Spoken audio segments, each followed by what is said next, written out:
Oh, welcome back guys. Thank you so much for joining me here on Product Perspective.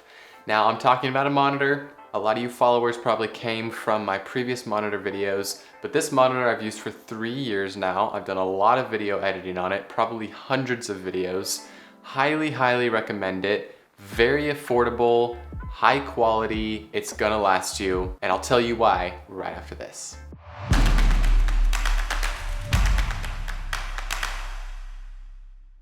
Okay, so we've all seen monitors on Amazon. We've seen people maybe talk about them, unbox them, whatever. If you use a desk, a monitor is really nice. Especially if you're using a laptop, you just have 2 screens. It's really nice. I do my editing over here. I'll do my organizing, finding files, whatever over here.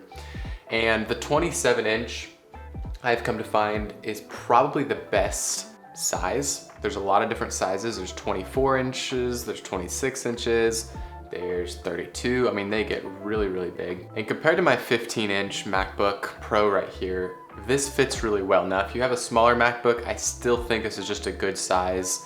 It's easy to see, it's not too big, it's not too small. If you start going smaller, it's kind of like, why do I have a monitor when my laptop isn't much bigger? So I really like the 27-inch. Again, that is measured from corner to corner. So it's not the width this way. So 27 inches is corner. Now let's talk about 4K. Now a lot of you guys probably don't really know the huge difference there, but HD or 1080p is measured diagonally across, so it's how many pixels you have, and 4K is measured diagonally across as well. So it's almost 4,000 pixels going across the top, okay, versus a 1080p monitor, which is 1920, so 1,920 pixels going across the top. So almost twice as many pixels, which means twice as much resolution in a 4K monitor. I would not buy a monitor under 4K.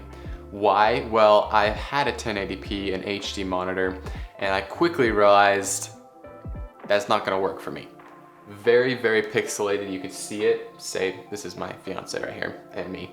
And you could see in the faces, you could see when editing, just very blurry, boxy pixels. Not gonna work, especially with a 27-inch monitor. Maybe if you got a smaller one, you could do 1080p, but it just doesn't, HD just is not worth it right now, especially in this day and age when everything is 4K or at least filmed in 4K and then edited down to HD. Still gonna be much clearer if you have a 4K monitor to view that. Okay, so now we're done with 4K. This monitor is 10-bit, which is basically talking about the color range that it puts out. So a lot of basic monitors, a lot of basic cameras, starter cameras shoot in 8-bit. 8-bit is kind of like the starting range. Most middle range, higher range are gonna be 10, 14-bit, 16-bit. This is 10-bit, which is kind of in the middle. I really like that because my camera actually films in 10-bit, and that just gives a better color range.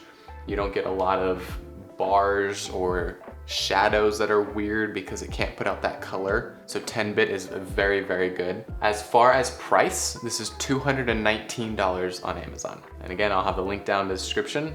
Go check it out. $219 for this monitor. Most 4K monitors are about $500 to $600. Higher end ones are $800, $1,000. So this is literally probably the cheapest 4K monitor you can find that is worth it, okay?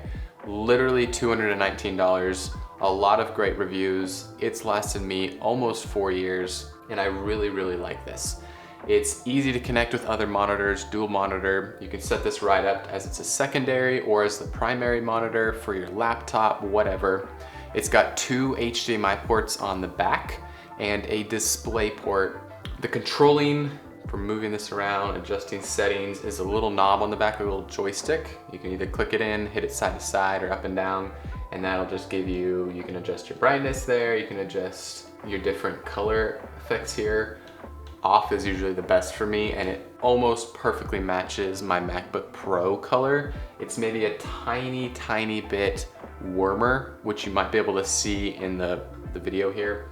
My MacBook's a little bit cooler and this is a little bit warmer. So sometimes when I'm color grading my footage, I drag it over just to make sure it looks good in both aspects, just because it's just a tiny bit different. But other than that, This monitor is amazing. It's not gonna break the bank. You're gonna love using this to edit on, to do school on. It's just really, really nice, easy to use, easy to set up. Highly recommend it. I think that's about it. If you guys have any questions, please leave a comment. I'll get right back to you. I'm really good about getting back to comments. If you like the video, consider subscribing and give the video a like. And check out some of my other videos. I'm not really doing a bunch right now, but I'm starting to get back into it, so I really appreciate the support. Again, the link for this monitor is down in the description. Thank you again for watching, and I'll see you guys in another video.